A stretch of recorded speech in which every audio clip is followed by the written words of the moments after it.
Les cancers des seins, donc c'est une prolifération anarchique ou désordonnée des cellules qui se trouvent au niveau des tissus mammaires, donc au niveau du sein. Ce sont des cellules qui ont perdu tout contrôle de leur développement dans l'organisme et ils vont se développer de manière désordonnée, sans frein, jusqu'à produire des masses qu'on va appeler cancer. Comment il se développe? Oui, alors son développement a plusieurs facteurs, donc il y a plusieurs éléments qui expliquent son développement. Vous avez des causes qui sont génétiques, des facteurs génétiques, donc vous avez des mutations au niveau des gènes, c'est-à-dire notre ADN a plusieurs copies et lorsqu'il y a des erreurs dans ces copies-là, ça peut pousser les cellules à commencer de se développer de manière désordonnée. Mais il y a aussi des facteurs de l'environnement qui peuvent être liés à des médicaments qu'on prend, surtout les produits hormonaux, et puis d'autres facteurs comme de l'ionisation, donc des facteurs liés à la radioactivité. Lorsque ces facteurs se mettent ensemble, l'aboutissement final, c'est que la cellule n'écoute plus les freins pour qu'il se repose et puis il va continuer à se développer, à se multiplier en désordre et ça va produire des cancers. Le cancer a toujours un grand risque parce que ce soit le diagnostic, que ce soit son traitement, nécessite des moyens suffisants. Et son développement, lorsqu'on n'a pas diagnostiqué à temps, lorsqu'on n'a pas traité à temps, ça va amener à la mort. Et comment ça va se passer? C'est parce que vous avez ces cellules qu'on appelle malignes, ce sont des cellules agressives, au lieu de se développer pour servir l'organisme, et ils vont continuer à infiltrer les autres tissus et vous verrez que des cellules qui prennent naissance au niveau du sein, ils vont quitter les seins, ils vont aller se propager dans d'autres organes. C'est ce qui explique les risques de cette maladie parce que c'est la phase finale où il y a des métastases, donc des cancers secondaires qui vont se trouver dans d'autres organes ou tissus. Il y a plusieurs facteurs de risque. Vous avez premièrement ceux qui ont cette prédisposition, donc des erreurs de copie de leur ADN, mais aussi vous avez surtout l'âge. Plus on avance en âge, les risques augmentent. Et ceci s'explique parce que je vous ai dit que ce sont des facteurs. Il faut que ces facteurs se mettent ensemble. Or, quand nous sommes jeunes, ces facteurs n'ont pas eu le temps de s'exprimer suffisamment. Donc, ça dépend du temps.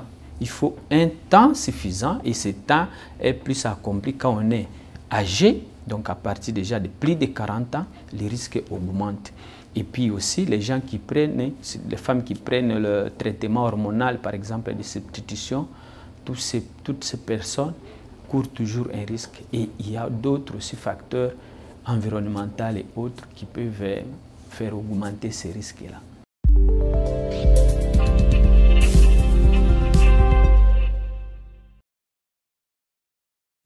Oui, les signes, il y en a plusieurs. Vous avez premièrement des signes locaux, c'est-à-dire sur la place où la masse se développe. Vous avez par exemple au niveau de la peau, vous pouvez voir une rougeur, vous pouvez voir une peau qui se rétracte, mais on peut aussi voir cette peau qui prend un peu de l'épaisseur, mais aussi vous pouvez voir un peu des ulcérations, ou vous pouvez voir une boule qui augmente de volume, qui est anormale.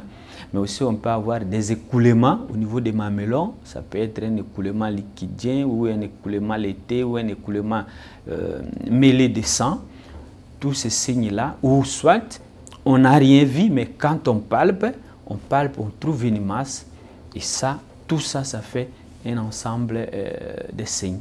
Le diagnostic suit plusieurs étapes. Et ces étapes, on commence toujours par un examen personnel. La sensibilisation est la règle d'or parce que ça va se passer chez la femme elle-même. Donc la femme participe dans cette découverte, c'est-à-dire elle-même elle doit faire l'autopalpation. Faire l'autopalpation signifie d'abord, elle va se regarder, elle va regarder ses seins à travers un miroir, elle peut voir déjà les anomalies que j'ai citées tantôt, et si elle ne voit pas, elle peut palper une masse, et cette masse-là peut déjà interpeller. Et puis, à part cette étape-là de la femme, à l'hôpital et le médecin aussi peut mettre en évidence une masse. Et si cette masse est vue chez le médecin, on peut aussi faire des examens complémentaires. Donc on fait la mammographie, on peut trouver cette masse et on voit sa grandeur, on voit sa localisation. On peut aussi demander des examens qui sont pour les bilans, pour voir est-ce que le cancer du sein, une masse du sein, est-ce que ça atteint d'autres organes. Principalement, on va faire les IRM ou les scanners. Mais lorsque tout ça est fait, on finit. Les finishes, c'est de prendre un morceau de tissu. Donc on va prélever ce tissu-là où il y a ces cellules. On va les prélever, on va envoyer en anapathe, donc dans notre service. C'est nous allons maintenant regarder au microscope pour donner les types de cancer, voir son agressivité. Et là, c'est le finish avec les diagnostics, c'est l'anapathe.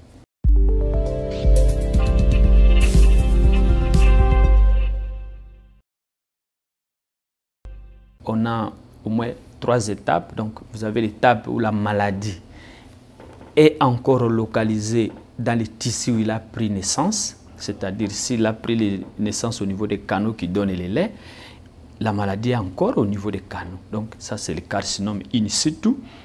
Et lorsque il dépasse ces canaux là-bas, donc c'est un carcinome invasif. Et à ce stade-là, il va envahir en dehors des canaux, il envahit d'autres tissus avoisinant les graisses, il a envahi les tissus fibrés du sein. Ça, c'est un carcinome invasif ou infiltrant. Mais aussi, la dernière étape, c'est sur ça que nous avons plus de crainte, c'est la phase métastatique. Ça veut dire que maintenant, le cancer du sein n'est plus seulement dans les seins, il a envoyé des cellules secondaires qui vont aller au niveau des poumons, les cellules vont aller au niveau du cerveau, vont aller au niveau des os, partout dans l'organisme. Et ça, c'est la phase la plus difficile à guérir parce qu'on n'a pas affaire avec un seul organe, mais on a plusieurs organes, plusieurs systèmes qui sont atteints à la fois. Et pour les traitements aujourd'hui, parce que le cancer du sein, c'est le mieux étudié et c'est le cancer qui bénéficie de toutes les avancées scientifiques possibles. Et son traitement est très codifié et actuellement, on arrive à avoir des traitements personnalisés, c'est-à-dire un traitement en fonction de ce qu'on a trouvé. Ça veut dire qu'on peut avoir des femmes avec le cancer du sein, presque même cancer du sein, mais on ne va pas les soigner de la même façon parce que même à l'intérieur du même groupe, vous avez plusieurs catégories ou plusieurs sous-types. Donc, pour parler de ce traitement, vous avez d'abord la chimiothérapie conventionnelle, celle qui a marché il y a plusieurs années. Ça, on donne des molécules qui vont aller tuer les cellules cancéreuses. Et cette chimiothérapie, elle est agressive parce qu'elle atteint aussi les cellules non malades, non cancéreuses. Mais aussi, vous avez actuellement une thérapie ciblée, c'est-à-dire des molécules qui vont aller seulement trouver les cellules tumorales qui vont les soigner, les tuer pour guérir la maladie.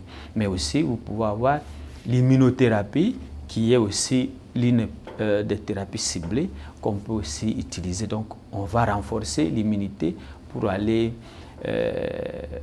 guérir la maladie. Mais aussi, en dehors de ce qui est médicamenteuse, qu'on donne comme ça, vous avez la chirurgie. Lorsque la tumeur elle est petite, on peut l'enlever.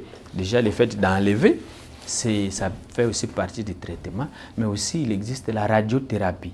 Donc, on va bombarder la lumière avec des rayons Donc tout ça, ce sont des moyens de traitement, mais on va les utiliser que lorsque l'anapathe a déjà donné la signature moléculaire ou a fait un bon typage de tumeurs, et ce n'est qu'à ce moment-là qu'on va commencer à soigner. Mais aussi, il faut retenir que ces traitements se décident toujours dans une réunion de concertation pluridisciplinaire. Ça veut dire que les médecins traitants ou les chirurgiens qui ont opéré doivent être là, mais accompagnés des médecins pathologistes, accompagnés des radiothérapeutes, mais aussi de l'oncologue. Ils vont discuter, ils vont échanger en fonction de ce qu'on a vu, en fonction de l'âge du malade, en fonction de ce que les malades présentent d'autre part son cancer.